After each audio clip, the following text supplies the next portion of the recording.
सलाम हिंदुस्तान दोस्तों, आपने दमादम मस्त कलंदर तो ज़रूर सुना होगा, सुना है ना। लेकिन आपने क्या कभी सोचा कि ये दमादम का क्या मतलब है?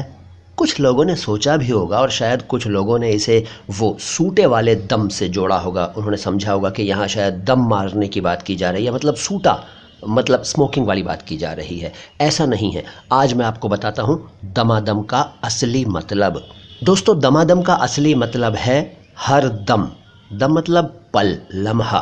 हर दम, हर पल, हर लम्हा, लम्हा लम्हा, हर समय, हर क्षण, प्रतिक्षण, यानी ऑलवेज, लगातार, निरंतर, कॉन्टिन्यूसली, मुसलसल।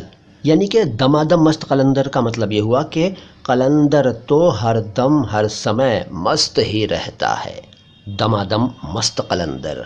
तो ये बताइए कि इस बेहद छोटे वीडियो में आपको जो जानकारी मिली वो आपको पहले से आपके पास थी क्या?